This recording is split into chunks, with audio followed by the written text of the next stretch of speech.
Hello students, कैसे हैं आप लोग। आज के इस नए वीडियो में आप सभी का स्वागत है। जी हाँ स्टूडेंट्स, आज की इस वीडियो में हम एक बहुत ही इंटरेस्टिंग टॉपिक हाई स्कूल का 10th क्लास का डिस्कस करने वाले हैं, जो कि बायो का टॉपिक है और वो टॉपिक है हृदय। क्या है? हृदय। तो देखिए हृदय क्या है, जो ह्यूमन हार्ट है, मानव हृदय है, ये बहुत ही कॉम्प्लिकेटेड टॉपिक है और अक्सर बच्चों को ये कंफ्यूज करता रहता है। ठीक है, तो आज की इस वीडियो में हम लोग हार्ट को कुल मिलाकर के 4 पार्ट में इसको कवर करेंगे। देखिए सबसे जो महत्वपूर्ण चीज होता है वो होता है किसी भी टॉपिक में अगर फिगर है तो फिगर आपका महत्वपूर्ण होता है। जो भी मार्क्स का वो आपका क्वेश्चन है उसमें आधा लगभग मार्क्स आपका फिगर का होता है। ठीक है, तो अब आपको क्या ध्यान देना है, हम लोगों को टोटल 4 फिगर समझना है, जिसमें से फर्स्ट जो फिगर है वो हम लोग आज समझेंगे, जो कि बहुत ही सिंपल और बहुत ही सरल है। आप देखते होंगे, क्या देखते होंगे कि जब कभी आप शादी में जाते हैं तो वहां पर क्या होता है, शादी में तमाम रौनक होती है, इसके साथ साथ खाने के लिए बहुत अच्छे अच्छे आइटम्स भी होते हैं। तो वहाँ पर होता क्या है, वहाँ पर होता ये है कि मान लीजिए अगर मान लीजिए 2 लाइनों में लगी हुई है तो क्या होता है, कभी कभी हम खाना खा करके जब एक बार फुलफिल हो जाते हैं, लेकिन फिर भी क्या होता है, अगर मान लीजिए हमारा और खाने का मन है तो हम इधर से तो मैंने खा लिया, इसके बाद इधर से खाने के बाद हम इस वाले जो रो है इसमें भी हम दोहरा लेते हैं। खाने को हम क्या करते हैं, बढ़िया बढ़िया आइटम होने की वजह से हम दोहरा लेते हैं। तो इधर जब हम गए तो कोई मुझे पहचान नहीं पाया क्योंकि फर्स्ट टाइम गए, और उधर उस रो में चले गए तो भी। तो यही चीज आज का हमारा टॉपिक भी है, जो कि हार्ट से संबंधित है, हृदय से संबंधित है। आइए समझते हैं कि कैसे हृदय में 2 बार डबल बार रक्त का, ब्लड का सर्कुलेशन होता है। तो देखिए जो हमारा मानव हृदय होता है वो यहाँ पर चार वेश्म में डिवाइड होता है, कह सकते हैं 4 चैम्बर भी कह सकते हैं, आप उसको कमरा भी कह सकते हैं, या फिर अगर आप हिंदी शुद्ध भाषा में बोलना चाहते हैं तो इसको वेश्म बोल सकते हैं। क्या बोल सकते हैं? वेश्म, क्योंकि ये क्या होता है, चतुष्वेश्मी होता है। ठीक है, चतुष्वेश्मी का मतलब इसमें कुल ये 4 पार्ट में डिवाइडेड होता है। कितने पार्ट में डिवाइडेड होता है? 4 पार्ट में डिवाइडेड होता है। तो हृदय में देखिए, हार्ट में होता क्या है, दोहरा परिसंचरण। तो देखिए ये जो हृदय होता है इसमें होता क्या है, रक्त आता है और रक्त चला जाता है, रक्त आता है और रक्त चला जाता है। तो अगर आपको इन चारों का ही नाम अगर आपको समझना हो तो आप समझ सकते हैं, बहुत ही आसान है। जीवन में कभी न कभी तो आपने क्रिकेट खेला ही होगा, और क्रिकेट खेलते समय क्या होता है, वहां पर हम कैच लेते हैं। तो सोचिए कैच कैसे लेते हैं, ऊपर से गेंद आ रही है, हम अपने हाथों को गेंद की तरफ करते हुए ऐसे खींच लेते हैं। क्या करते हैं? खींच लेते हैं। वही काम यहाँ पर भी है। यहाँ पर ये हृदय कहता है रक्त को आ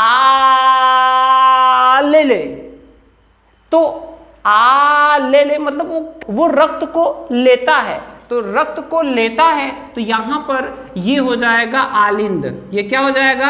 आलिंद। तो याद करने का बहुत ही अच्छा तरीका है, कैच लेते हैं तो क्या कहते हैं, गेंद को आ ले ले। तो इसी तरह से यहाँ पर भी है, तो ये भी आलिंद है और ये भी क्या है, आलिंद है। ठीक है, अच्छा अब ले तो लिया, रक्त को, अब उसके बाद इसको भेजना भी तो है। तो भेजना है तो क्या कहते हैं, किसी को बाहर निकालना होता है, निकल। तो निकल से यहाँ आप समझ लीजिए कि ये जो नीचे वाला पार्ट होता है ये होता है निलय, ये होता है निलय।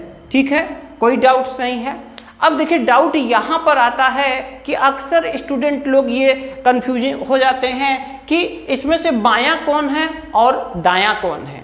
ठीक है, इसमें कंफ्यूज होते हैं। तो यहाँ पर वो इसको क्या कहते हैं, इसको वो दायां बोलते हैं और इसको क्या बोलते हैं, बायां, जो कि क्या है, रॉन्ग है, गलत है। तो ऐसा वो क्यों बोलते हैं, क्योंकि वो सामने से देखते हैं। जैसे स्टूडेंट एज ए आप, मैं भी अगर ऑडियंस के रूप में देखूं तो मेरा दाहिना हाथ इधर है और बायां हाथ इधर है, तो इसके हिसाब से हम लोग समझ लेते हैं कि ये दायां और ये बायां। लेकिन हमको इसके हिसाब से नहीं समझना है, हमको इस हिसाब से समझना है कि ये एक आदमी है और ये आदमी खड़ा है। चलिए यहाँ पर मैं इसको कुछ इस तरह से बना दे रहा हूँ। मान लीजिए ये कोई आदमी है, ये इसका सर है, ये क्या है, ये हाथ है और ये इसका क्या है, पैर है। चलिए ये मैंने समझने के लिए सिर्फ बनाया हुआ है आपको। अब बताइए कि ये आदमी जो आपके सामने खड़ा हुआ है, हृदय, ये आपके सामने खड़ा हुआ है, तो ये ऐसे देखिए मैं खड़ा हुआ हूं। अब ये मेरा दायां है और ये मेरा क्या है, बायां है। तो मेरा दायां यानी फ्रंट पे अगर मैं आपके सामने हूं तो मेरा दाहिना इस तरफ होगा और बायां इस तरफ होगा। तो यहां पर ये है दायां आलिंद और ये है बायां आलिंद। जस्ट ऐसे ही यहां आप समझ सकते हैं दायां निलय और यहां पर आप समझ सकते हैं बायां निलय। ठीक है, तो इस तरह से इसको आदमी आप मान करके इसका बायां दायां डिसाइड कर सकते हैं, या फिर आप ऐसे समझ सकते हैं कि मैं इसके सामने हूं तो मेरा दाहिना इधर है, उसके जस्ट अपोजिट ये होगा। तो चलिए इसको मैं रेज कर देता हूं। ये रफली था, सिर्फ हमें इसको समझने के लिए था। अगर मैं आपसे पूछूं कि हृदय जो है, चलिए यहाँ पर मैं लिख भी दे रहा हूँ, मान लीजिए हृदय है, तो ये हृदय क्या काम करता है, तो यहाँ पर देखिए ये मुख्य रूप से क्या करता है, हमारे पूरे शरीर में रक्त का, ब्लड का सर्कुलेशन करता है। क्या करता है, रक्त का सर्कुलेशन करता है। ठीक है, तो हृदय अगर कोई पूछे क्या करता है, क्या करता है, तो आपको कहना है पंप करता है। क्या करता है, हृदय पंप करता है। क्या करता है, पंप करता है। अब बात आती है किसको पंप करता है, किसको भेजता है, किसका सर्कुलेशन करता है। ठीक है, तो किसको की बजाय किसका हम कर ले रहे हैं, तो किसका करता है, ये रक्त का करता है, मतलब कि ब्लड का करता है। किसका करता है, ब्लड का सर्कुलेशन करता है। अब बात आती है कि ब्लड का सर्कुलेशन क्यों करता है, क्या रीजन है, क्या कारण है। हमारा जो पूरा शरीर है वो पूरा शरीर किसका बना हुआ है, कोशिका का बना हुआ है। किसका बना हुआ है, कोशिका का। अब जो भी लाखों करोड़ों कोशिकाओं से मिलकर हमारा शरीर बना हुआ है, उसको कुछ चीज़ों की ज़रूरत होती है। क्या होती है, कुछ चीज़ों की उसको ज़रूरत होती है। उसको किसकी ज़रूरत होती है, उसको ग्लूकोज की ज़रूरत होती है, यानी कि भोज्य पदार्थ की, पोषक पदार्थ की। और किसकी ज़रूरत होती है, ऑक्सीजन की ज़रूरत होती है। और किसकी ज़रूरत होती है, जल की ज़रूरत होती है। ठीक है, तो यहाँ पर देखिए ग्लूकोज और जल उसको ब्लड में मिक्सिंग होकर के मिल जाता है। लेकिन तीसरा जो प्रक्रिया है ये क्या है, O2 ऑक्सीजन। तो इसको ऑक्सीजन बराबर मिलता रहना चाहिए।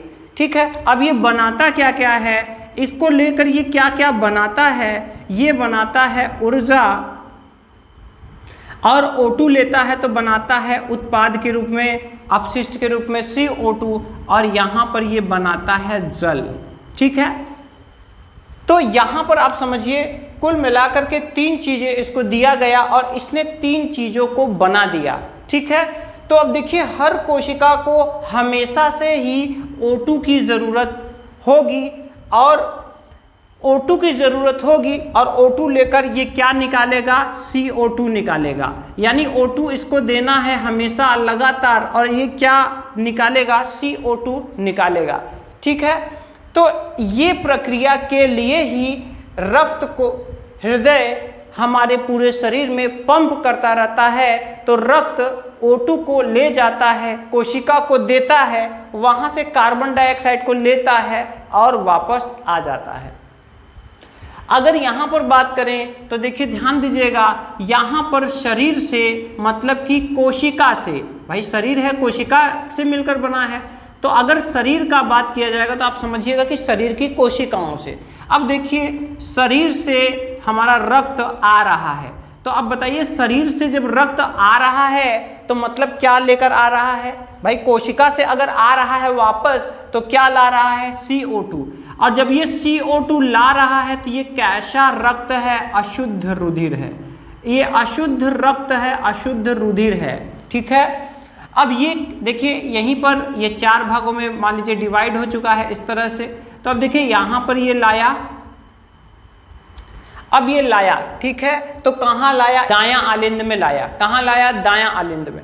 अब दाएं आलिंद से दाएं निलय में, अब ध्यान दीजिएगा यहाँ पर दायां निलय है। अब यहाँ से रक्त निकला और फिर ये दायां निलय जो है ये इसको भेजेगा फेफड़े के पास। कहाँ भेजेगा, फेफड़े के पास, ठीक है। अब फेफड़े के पास भेजेगा तो फेफड़े में पहले से ही हवा है जिसमें कि ऑक्सीजन है। तो ये जो CO2 लेकर जा रहा है इसको फेफड़े में छोड़ देगा और ऑक्सीजन को ले लेगा। और लेने के बाद यहाँ भी देखिए CO2 है, मतलब ये हमारा जो रक्त होगा वो कौन सा होगा, अशुद्ध रक्त होगा।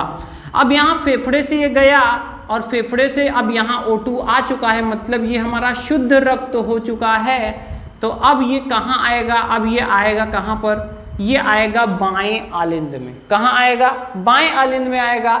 बाएं आलिंद से फिर ये कहाँ आएगा, बाएं निलय में, और बायां निलय कहेगा निकल, ठीक है। तो ये निकालेगा और निकाल करके ये कहाँ जाएगा, ये चला जाएगा, ये चला जाएगा फिर से कोशिका को ऑक्सीजन देने के लिए। तो यहाँ पर देखिए O2 आ रहा है, यहाँ पर जो रक्त आ रहा है यहाँ से वो भी O2 है। तो कुल मिलाकर के अगर हम लोग ध्यान से देखें तो यहाँ पर आप देख सकते हैं कि जो रक्त है वो डबल बार हृदय से गुजर रहा है, 2 बार गुजर रहा है। पहले वो आया शरीर से तो इधर से निकल रहा है, और फिर दूसरी बार यहाँ फेफड़े से जब O2 ले चुका है तो फिर से घुसा, और इसके बाद यहाँ पर बाएं निलय से निकलकर फिर से कोशिका तक चला जा रहा है। तो टोटल रक्त 2 बार यहाँ पर हृदय से होकर गुजरा है, इसलिए इसको दोहरा संचरण कहा जाता है। तो जो सिंपल और बेसिक जो हमारा फिगर होगा दोहरा परिसंचरण का हृदय के, वो क्या होगा, ऐसा होगा। अब यहाँ पर यही जो छोटा चित्र जो हम लोगों ने यहाँ बनाया है वो हम लोग यहाँ बनाने जा रहे हैं। तो देखिए यहाँ पर शरीर से हम शुरुआत करते हैं कि यहाँ शरीर से ये हृदय में रक्त आ रहा है। तो देखिए यहाँ पर ये रक्त आ रहा है, ठीक है। तो अब ये क्या है, CO2 युक्त रुधिर है, ठीक है, या रक्त है, ठीक है। यानी कि ये कैसा है, ये है अशुद्ध रक्त। कैसा रक्त है, अशुद्ध रक्त है। तो अब इसका देखिए यहाँ पर हम यहाँ पर एरो बना दे रहे हैं कि ये देखिए अशुद्ध रक्त है और ये आ रहा है, ठीक है। अब यहाँ दाएं आलिंद में आया और दाएं आलिंद से ये कहाँ जाएगा, दाएं निलय में जाएगा, और दाएं निलय से ये निकलेगा। क्या करेगा, यहाँ पर निकलेगा। निकलने के बाद यहाँ पर ये कहाँ जाएगा, ये यहाँ पर ये जाएगा फेफड़े में। अब फेफड़े में जाएगा तो फेफड़े को फुफ्फुस भी बोलते हैं। क्या बोलते हैं, फुफ्फुस, ठीक है। चलिए मैं यहाँ ब्रैकेट में लिख भी दे रहा हूँ, फुफ्फुस। अब यहाँ पर ये देखिए, तो यहाँ पर देखिए CO2 है, यहाँ पर भी इसमें क्या है, ये CO2 युक्त है यानी कि अशुद्ध है। ये कैसा रक्त है, ये है अशुद्ध रुधिर। कैसा है, अभी ये अशुद्ध रुधिर है, अशुद्ध रुधिर। अब यहाँ से ये देखिए आ रहा है। अब यहाँ से जब ये आ रहा है तो देखिए ये क्या हो चुका है, O2 युक्त हो चुका है, क्योंकि फेफड़े से ऑक्सीजन ग्रहण इसने कर लिया है। यहाँ पर हम लिख सकते हैं ये शुद्ध रुधिर है। कैसा रुधिर है, शुद्ध रुधिर है। अब ये शुद्ध रुधिर देखिए यहाँ पर आया, फिर ये ऐसे मुड़ेगा, यहाँ पर आया और इस तरह से बाएं आलिंद में आ गया। बाएं आलिंद में आने के बाद ये कहाँ आएगा, बाएं निलय में आएगा। सॉरी यहाँ डबल हो गया है, बाएं निलय में आएगा, और बाएं निलय में आने के बाद यहाँ से ये निकलेगा, और निकलने के बाद फिर से ये यहाँ पर शरीर में चला जाएगा। तो अगर आपसे कोई पूछे कि यहाँ पर बताइए ये शुद्ध है कि अशुद्ध है, तो यहाँ पर तो ये O2 युक्त है, और O2 युक्त रुधिर को क्या कहा जाएगा, शुद्ध रुधिर, या शुद्ध हम रुधिर भी लिख सकते हैं, रक्त भी कह सकते हैं। तो इस तरह से हमारा पहला सादा और सिंपल हार्ट का फिगर आपको यहाँ पर समझ में आ गया होगा। ठीक है, तो इस तरह से यहाँ पर हम हार्ट का जो दोहरा परिसंचरण का जो चित्र है वो हम बना लेंगे। यहाँ पर एक और बात जो ध्यान देने वाली है वो ये है कि यहाँ से जो एंट्री लिया तो इस नली का क्या नाम है, यहाँ से जो ये आया तो इसका क्या नाम है, यहाँ से अगर निकल रहा है तो इसका क्या नाम है, और यहाँ पर ये निकल रहा है तो इसका क्या नाम है। तो चलिए हम लोग इसका नाम भी, यहाँ पर देखिए ये जो आता है ये आता है अग्र व पश्च, अग्र व पश्च महाशिरा, अग्र व पश्च महाशिरा से ये आ रहा है। यहाँ पर देखिए ये फेफड़े से आ रहा है तो इसको फुफ्फुस कहा जाता है, तो यहाँ हम कहते हैं फुफ्फुस शिरा। क्या कहते हैं? फुफ्फुस शिरा। अब ये दोनों के नाम तो कंफर्म हो गए। अब यहाँ पर चलते हैं, तो यहाँ देखिए यहाँ पर ये कहाँ जा रहा है? फेफड़े के पास, तो फेफड़े के पास जा रहा है, ये लेके जा रहा है, तो इसका नाम क्या होगा? फुफ्फुस धमनी। क्या होगा? फुफ्फुस धमनी। ठीक है, और यहाँ पर क्या होगा? यहाँ से ये निकल करके शरीर में जा रहा है तो हम यहाँ कहेंगे दैहिक, यानी देह में जा रहा है, शरीर में जा रहा है, दैहिक महाधमनी। तो इस तरह से आज हम लोगों ने पूरा कवर कर लिया है मानव में दोहरा परिसंचरण। इसका फर्स्ट ये आज का वीडियो है। आशा करते हैं कि आपको समझ में आया होगा। अगर कोई कंफ्यूजन हो तो आप कमेंट कर सकते हैं। आपको बताना चाहते हैं कि इसकी 4 वीडियोज आने वाली हैं, ये फर्स्ट पार्ट है। ठीक है, इसको ज़्यादा से ज़्यादा अपने फ्रेंड्स में शेयर करें ताकि उनको भी ये आसान तरीका समझ में आ सके। तो जल्दी ही हाजिर होंगे इसके सेकंड पार्ट के साथ। मिलते हैं नेक्स्ट वीडियो में।